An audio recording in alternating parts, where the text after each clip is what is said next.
Les essentiels du bassin, on va tout vous dire aujourd'hui de Réseau Valley avec Philippe Montparler, bonjour. Bonjour. Alors vous êtes un ancien rugbyman, vous avez longtemps joué à Bordeaux avant que cela ne s'appelle l'UBB. C'est ça, le CABBG à l'époque. Ouais. Voilà, c'était de 94 à 2001, Exact. un bon septennat.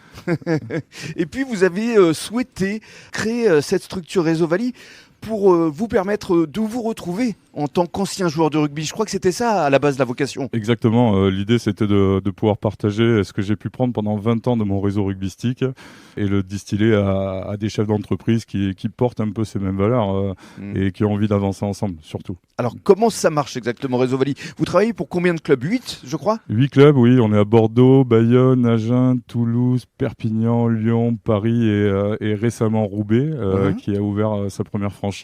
D'accord. Et aujourd'hui, on sélectionne à peu près une quarantaine de chefs d'entreprise par secteur géographique pour se développer, avancer ensemble. Qu'est-ce que vous leur proposez exactement à ces chefs d'entreprise ? Alors, initialement, je leur propose surtout de rentrer dans une famille d'entrepreneurs. C'est le mot-clé qui résonne dans Réseau Valley. Après, on fait une réunion par mois.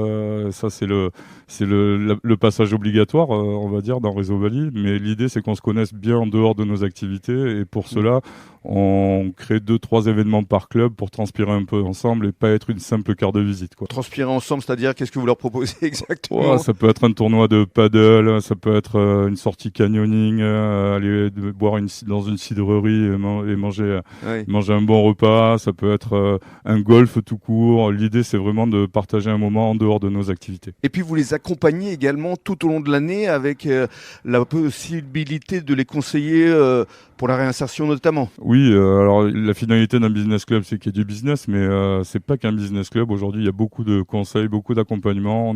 On a tous un passé, on a tous des vies différentes, et l'idée, c'est vraiment de pouvoir partager tout ça entre chefs d'entreprise pour mieux se consolider. Vous, ce qui vous différencie des autres clubs d'entreprise, c'est vraiment l'humain. Ce sont toutes les valeurs du rugby finalement. Oui, il y a ça, mais c'est surtout aussi la possibilité d'élargir son cercle de réseautage, parce qu'aujourd'hui, comme on est présent sur le territoire national, quelqu'un qui est de Bordeaux peut travailler avec des adhérents de Paris et inversement. Et aujourd'hui, c'est vraiment l'idée de créer des synergies entre chaque région et surtout d'avoir des bonnes personnes qui représentent les valeurs que je souhaite véhiculer. Oui, parce que vous les choisissez vraiment, ces chefs d'entreprise.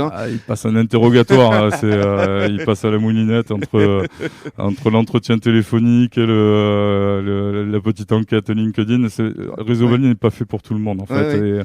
Et pour le coup, j'aime pas trop me tromper. Et puis, vous voyagez beaucoup. C'est ça, 100 000 km par an, ça me résume assez bien. Il y a des moments, je me crois transporteur routier. Mais Et puis, comme vous n'en avez pas assez, parmi vos actualités à venir, vous allez vous ouvrir au rugby amateur. On s'ouvre au rugby amateur. Roubaix a ouvert en septembre et d'autres clubs sont en train de voir le jour. On négocie actuellement sur Nîmes.